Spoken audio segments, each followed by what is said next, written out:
नमस्कार साथियों, आपका स्वागत है जय बजरंग इंस्टीट्यूट पर। जैसा कि आपने देखा, पिछले वीडियो में हमने पूरी की पूरी नदियां आपको कराई थी और मैप की सहायता से कराई थी। आज हम बात करने वाले हैं नदियों की परियोजनाओं के बारे में।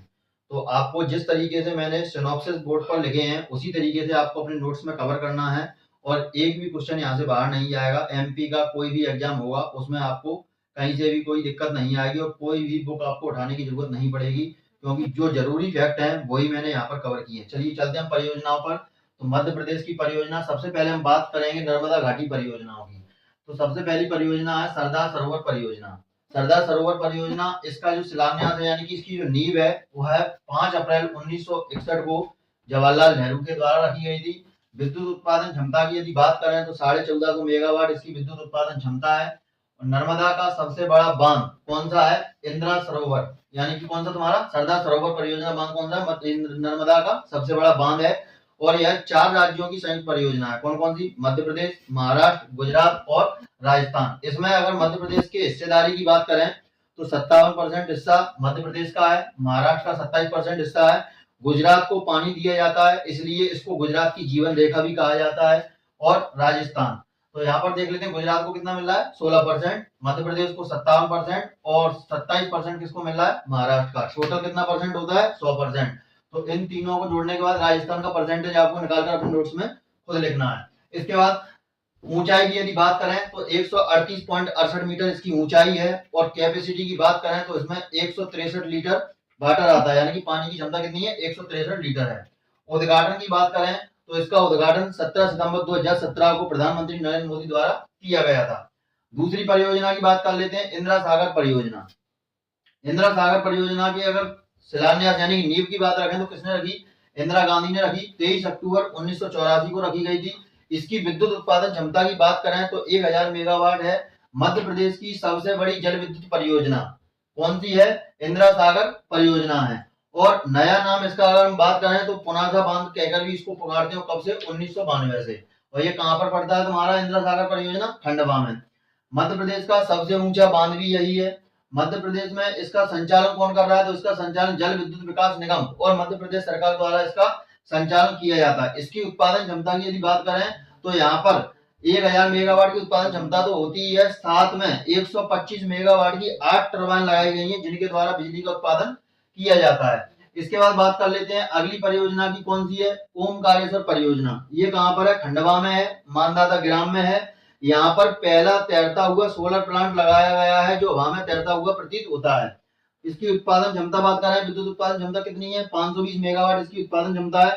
संचालन इसका कौन कर रहा है? तो नर्मदा जल विद्युत विकास निगम द्वारा इसका संचालन किया जाता है। इसके बाद बात कर लेते हैं महेश्वर परियोजना के बारे में। तो ये कहां पर है? खरगोन के महेश्वर में। इसकी उत्पादन क्षमता कितनी है? 400 मेगावाट है। इस वर्गी परियोजना की बात कर लेते हैं। तो वर्गी परियोजना क्या है? नर्मदा का पहला बांध, मतलब नर्मदा नदी का पहला बांध कौन सा है?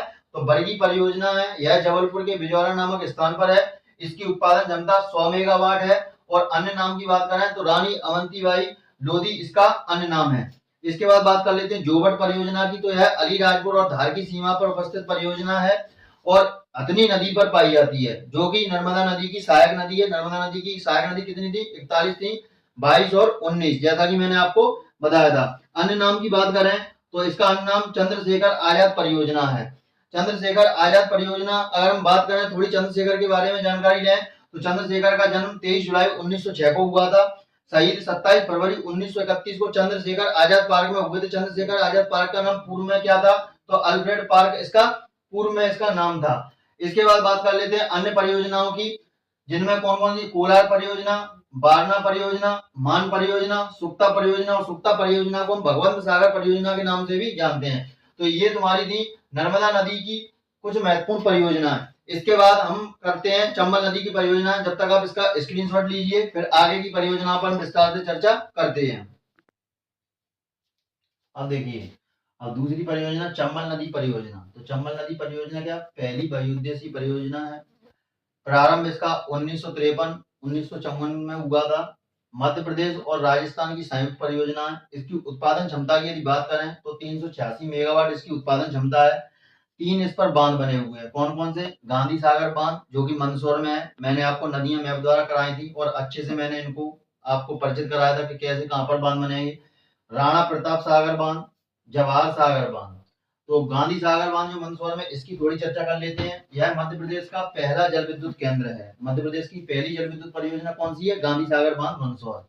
इसका शिलान्यास यानी कि इसकी नींव किसने रखी थी? तो JL नेहरू यानी कि जवाहरलाल नेहरू ने। कब रखी थी? 7 मार्च 1954 को। लेकिन इसके ठीक 6 साल बाद कार्य इसमें प्रारंभ हुआ बिजली उत्पादन का। कब? 1960 से बिजली उत्पादन प्रारंभ हुआ। और इसकी उत्पादन क्षमता कितनी है? तो 115 मेगावाट इसकी उत्पादन क्षमता है। इसके बाद राणा प्रताप सागर बांध, चित्तौड़गढ़ के रावतबाड़ा बांध। कौन सा बांध? रावतबाड़ा बांध। रावतबाड़ा बांध के नाम से भी ये जाना जाता है और 172 मेगावाट इसकी क्षमता है। जवाहर सागर बांध कोटा बैरेज के नाम से भी जाना जाता है और इसकी 99 मेगावाट इसकी क्षमता है। इसके बाद चलते हैं उर्मिल परियोजना की तरफ। तो उर्मिल नदी पर है, छतरपुर के ग्राम भीरोटा में है, केन नदी की सहायक नदी है। केन नदी कहां से निकलती है? मैंने आपको पहले बता दिया था। इसके बाद मध्य प्रदेश और उत्तर प्रदेश की यह संयुक्त परियोजना है। तो संयुक्त परियोजना है तो हिस्सा भी दोनों का होगा। तो 60% हिस्सा बिजली का जो होता है वह मध्य प्रदेश को मिलता है, 40% हिस्सा किसको मिलता है? उत्तर प्रदेश को मिलता है। छतरपुर और टीकमगढ़ इससे लाभान्वित जिले हैं। इसके बाद बात कर लेते हैं पेंच परियोजना की। तो पेंच परियोजना कहाँ है तुम्हारी? पेंच नदी पर है। और कहां पर है पेंच नदी? छिंदवाड़ा में। मध्य प्रदेश और महाराष्ट्र की संयुक्त परियोजना है। मध्य प्रदेश को 107 और महाराष्ट्र को 53% हिस्सा इसमें मिलता है। विद्युत उत्पादन क्षमता कितनी है? 160, यानी कि 160 में से मेगावाट में से मध्य प्रदेश को कितना मिलता है? 107 मेगावाट। और महाराष्ट्र को कितना मिलता है? 53 मेगावाट। इसके बाद बात करते हैं बावनथड़ी परियोजना की। ये कहां पर है? बालाघाट में है, बावनथड़ी नदी पर है। मध्य प्रदेश और महाराष्ट्र की संयुक्त परियोजना है। भंडारा जो महाराष्ट्र का जिला है, 8 मराठी भाषी जिले, जैसे कि मैंने आपको मध्य प्रदेश का पार्ट 1, 2, 3 करवाए थे, उसमें मैंने ट्रिक बताई थी अब अबू भयनाच। तो उसमें 8 मराठी जिलों में से एक जिला कौन सा है? भंडारा। उस भंडारा जिले में तुमसर से तहसील है, उसके पास ये बावनथड़ी परियोजना निर्मित है। इसका अन्य नाम की बात करें तो राजीव सागर परियोजना के नाम से भी जाना जाता है और बैन गंगा की ये सहायक नदी है। तो जिस तरीके से मैंने आपको यहाँ पर फैक्ट कवर किए हैं उसी तरीके से आपको ये सिनॉप्सिस छापने हैं। और आपको सबसे महत्वपूर्ण चीज इनका डाटा, जैसे कि कितनी मेगावाट इनकी क्षमता है, इसका अन्य नाम, ये तो आपको दिमाग में अच्छे से रट लेना है क्योंकि इसमें कोई ट्रिक नहीं चलेगी, ना ही मैं इसमें आपकी कोई हेल्प कर पाऊंगा। आप इसको नोट डाउन कीजिए। इसके बाद अगली परियोजना पर अपन चलते हैं। देखिए चलते हैं अगली परियोजना की तरफ, बाणसागर परियोजना। तो बाणसागर परियोजना कहाँ है? सोन नदी पर है, जैसा कि मैंने नदियों में बताया था आपको। और शहडोल के देवलोन में है। मध्य प्रदेश, उत्तर प्रदेश और बिहार की संयुक्त परियोजना है, जिसमें 2% हिस्सा मध्य प्रदेश का, यानी कि हाफ, यानी कि 100% में से 50% कितना मिल रहा है? मध्य प्रदेश को।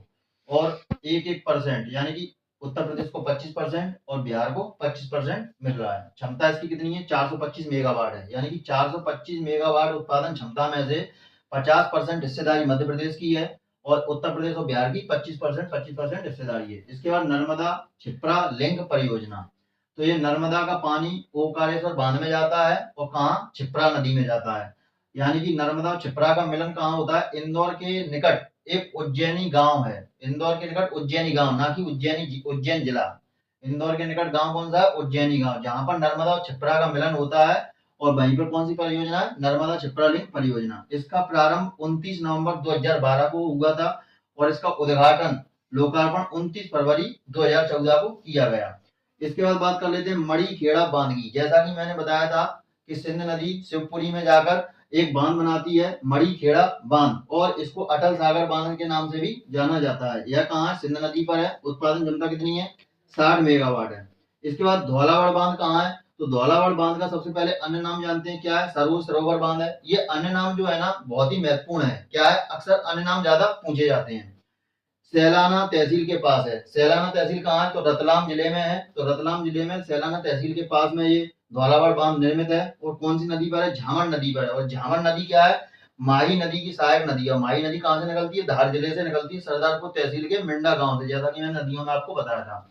इसके बाद बात कर लेते हैं राजघाट बांध की। तो राजघाट बांध का अन्य नाम क्या है? रानी लक्ष्मीबाई परियोजना।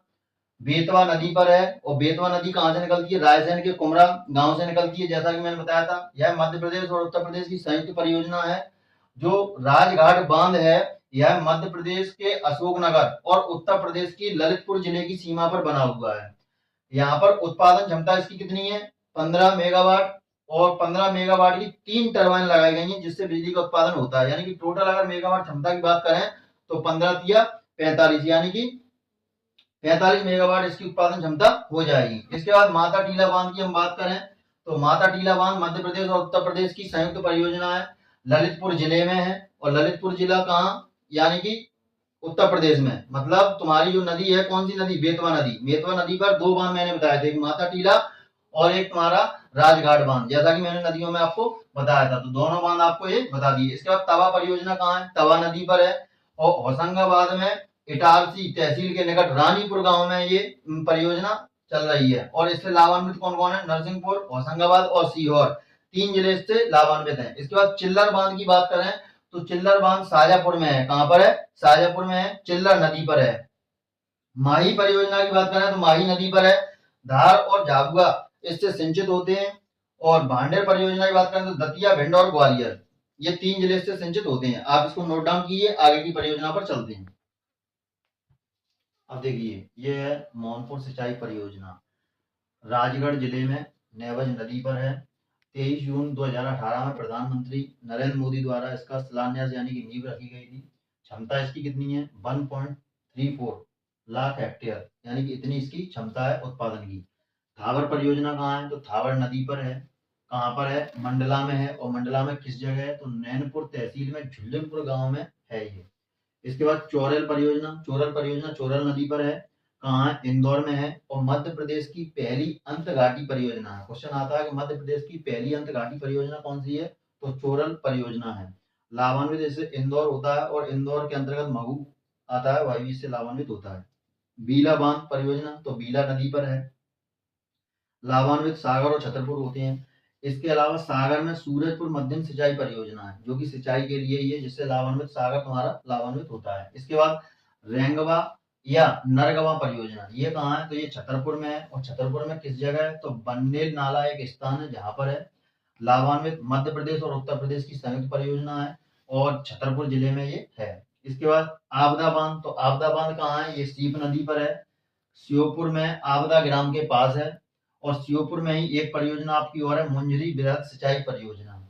इसका आपदा बांध का निर्माण कब हुआ तो आपदा बांध का निर्माण सिंधिया रियासत काल में हुआ था। नोट डाउन कीजिए आप इसको, आगे की परियोजनाओं के बारे में बताते हैं फिर। अब ये देखिए आप कैन बेतवा लिंक परियोजना, इसको इस डायग्राम के थ्रू अपन समझेंगे। कैन नदी कहाँ से निकलती है, कटनी से निकलती है। कटनी से निकलने के बाद कहाँ जाती है, पन्ना जाती है। और पन्ना में जाने के बाद ये क्या बनाती है, दौधन बांध का निर्माण करती है। और दौधन बांध बनाते हुए सीधे ये कहाँ निकल जाती है, बांदा में पहुंच जाती है। इसके बाद फिर अगर हम देखें तो कैन नदी के बाद, पन्ना के बाद यहाँ पर अगर अपन देखेंगे टीकमगढ़ पड़ता है। और टीकमगढ़ के ऊपर क्या पड़ता है, निमाड़ी पड़ता है। तो टीकमगढ़ और निमाड़ी होते हुए 221 किलोमीटर का जो रास्ता है तो दौधन बांध और तुम्हारा ललितपुर में जो बांध है कौन सा, बरुआ सागर बांध, इन दोनों बांधों को जोड़ा जाएगा। और यहाँ से रायसेन से जो बेतवा नदी निकल रही है कुमारा गांव से, वह ललितपुर में जा रही है। तो मतलब इन दोनों बांधों के थ्रू बीच का रास्ता जोड़कर जो 221 किलोमीटर का रास्ता है उस रास्ते को जोड़ा जाएगा। और इस वजह से तुम्हारा कैन और बेतवा लिंक परियोजना चलाई जा रही है। और यहाँ से फिर कहाँ जाएगी ये, हमीरपुर में। जो बेतवा नदी निकलती है रायसेन के कुमरा गांव से, वह कहाँ पहुंचती है, उत्तर प्रदेश में इटावा में हमीरपुर के पास पहुंचती है। तो यानी कि जो बीच का रास्ता है मध्य प्रदेश के मैप में यदि हम देखते हैं तो निमाड़ी और टीकमगढ़, तो ये बीच का जो रास्ता है 221 किलोमीटर का, इस रास्ते को कवर किया जा रहा है। और यहाँ से इस परियोजना को जोड़ा जाएगा। तो यहाँ पर हम देखते हैं इसकी शुरुआत कब हुई तो 2005 में इसकी शुरुआत हुई। यह भारत और मध्य प्रदेश की पहली नदी जोड़ो परियोजना है।